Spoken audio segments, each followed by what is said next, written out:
안녕하세요. 오한근 법사입니다. 오늘은 작가라고 저를 소개해도 될 것 같습니다. 작가 오한근입니다.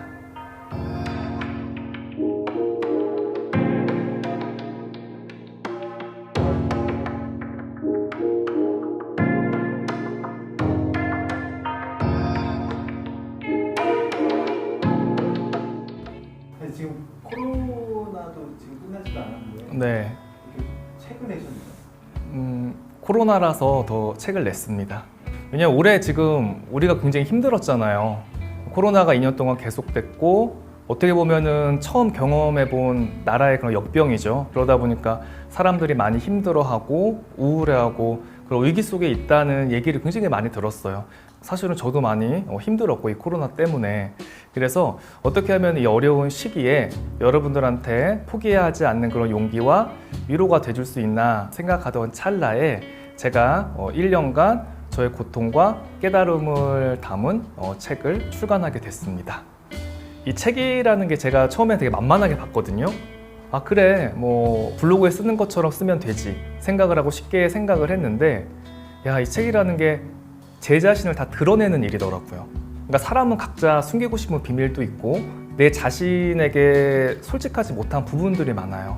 그 힘들었던 그 고통의 순간까지 다 기억을 짜내서 그거를 고백을 하고 저의 깊은 마음 있는 것까지 이렇게 들춰낼 생각을 하니까 사실은 쉬운 작업은 아니었어요.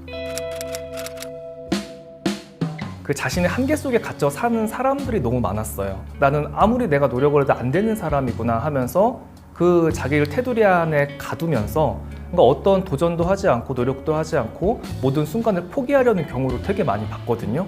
그래서 여러분들한테 운이라는 건 반드시 변한다고, 운명이라는 거는 고정되어 있지 않은 거니까 여러분들이 한번 살아볼 만한 가치가 있다는 거를 좀 알려드리기 위해서 이번에 책 제목을 운명은 결정되지 않았다로 결정했습니다. 거부할 수 없는 운명 아닌가요? 제가 이런 질문을 되게 많이 받았어요. 법사님은 운명을 거부하지 못해서 무속인이 된 거 아닌가요? 법사님은 어쩔 수 없는 그런 숙명 아니었나요? 이렇게 질문을 하시는 분이 계신데 절대로 아니에요. 사실 제가 무속인이 된 것도 100% 제 선택이었어요. 그러니까 누가 저한테 무속인 하라고 하지 않았어요. 너 학교 다니지 말고 신령님 모셔. 이렇게 얘기한 사람 단 한 사람도 없었고요. 제가 신령님이 오셨고 제가 이 직업을 갖고 싶었고 하고 싶었기 때문에 모든 것은 제 선택과 결정이었습니다. 근데 사람들은 운명이 결정되어 있다고 생각을 해요. 법사님 부자 팔자가 있고 거지 팔자가 있는 거 아니에요? 부자 팔자가 있으면은 그냥 노력하지 않아도 부자가 되는 거 아닙니까? 이렇게 질문하시는 분이 되게 많거든요. 아무리 사주에 돈이 많고 부자라고 해도 노력하지 않으면 그 돈은 결코 지킬 수가 없어요. 그리고 어렵고 정말 거지 팔자가 있다고 하더라도 내가 거기서 더 이겨나가려고 이런 노력을 하지 않으면요, 그 사람들은 더 어려움 속에 봉착하게 됩니다. 이 책은 에세이예요. 에세이인데 힘들고 좀 어려운 분들한테 도움을 드리고 싶어서 저의 노하우까지 굉장히 꽉꽉 담은 책입니다. 저는 어떤 가식적이고 일방적인 위로를 좋아하지 않아요. 왜냐하면 우리가 책에서 보면은 괜찮아, 걱정하지 마, 뭐 이런 굉장히 위로의 그런 문장들을 많이 볼 수 있는데 여러분들은 어떻게 느끼실지는 모르겠지만 저는 그렇게 뭐 공감이 된다거나 위로를 사실은 받지 못했거든요. 일방적인 위로는 사실은 이게 좋은 게 아니더라고요. 운명은 아직 결정되지 않았다. 사실 이 책은요, 저의 고백으로부터 시작이 됩니다. 저는요, 타인에게 억지로 희망을 주거나 가르치고 싶지 않습니다. 제가 살아온 세월의 어떤 고통과 어떤 깨달음을 여러분과 함께 나누고 싶어서 일단 이 책을 썼습니다. 저도 괴로웠던 순간이 굉장히 많았고요. 힘들고 울고 싶었던 순간도 되게 많았습니다. 산으로 도망가고 싶을 때도 있었고요. 사람들의 어떤 시선이나 편견 속에서 숨어버리고 싶을 때도 있었어요. 그런데 제가 이 책을 왜 썼냐면 그럼에도 불구하고 저의 어떤 깨달음과 성찰, 저의 용기와 어떤 위로를 받으시고 다시 한번 힘을 내셨으면 좋겠어서 제가 이 책을 쓰게 됐습니다.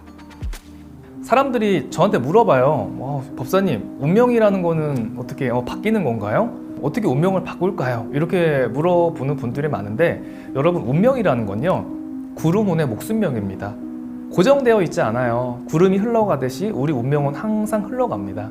제가 좋아하는 고사 중에서 주역에서 물국 필반이라는 말이 있습니다. 10년간은 권세였고요. 사물의 전기가 극에 달하면요 반전이 일어난다는 뜻이에요.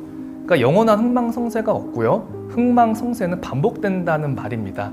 영원한 부자도 없어요. 예, 영원히 어렵게 사는 것도 없고요. 사람은 누구나 봄과 겨울을 경험을 해야 됩니다. 10년 동안 나는 이 일을 정말 열심히 했어. 근데 도저히 안 돼. 나 이제 모든 걸 포기할 거야, 때려칠 거야, 이렇게 마음먹고 계신 분들이 분명히 있을 거예요. 근데 여러분 절대 그러면 안 돼요. 가장 힘든 순간에요, 운이 찾아옵니다. 가장 힘든 순간에 내가 그 시기만 버티고요, 내가 이겨낸다면요, 앞에 막혀있는 벽이 부셔지기 시작을 해요. 그러면서 새로운 기회가 찾아와서 내 운명이 전개가 되는 일이 있습니다. 그래서 운명은 절대로 정해져 있지 않으니까 지금 상황이 힘들다고 해서 절대로 이걸 한계 속에 가두고 포기하지 않으셨으면 좋겠습니다. 그리고 여러분들이 되게 저에 대해서 궁금해하는 부분도 사실은 책에 담았습니다. 무속인이 주식을 하면 대박이 날까? 무속인들은 앞을 보니까 되게 돈도 잘 벌 것 같아. 어떤 종목이 오를 건지 정확하게 알 거야. 이렇게 생각을 하시는 분이 있는데 저의 주식에 관한 얘기도 이 책에 담았고요. 법사님은 법사님 미래를 볼 수 있나요? 이런 부분도 되게 많은 질문을 받았습니다. 많이 궁금하시죠? 정말로 사실적으로 제 미래를 알 수 있는지 이 민감한 부분에 대해서까지도 제가 이 책에 담았으니까 앞으로 운명을 어떻게 살아갈 것인지, 내가 지금 잘 살고 있는 것인지, 정말 어떤 희망과 용기, 위로가 필요하신 분들은요, 운명은 아직 결정되지 않았다. 이 책을 보시면요, 분명히 많은 도움이 될 거라고 확신을 합니다.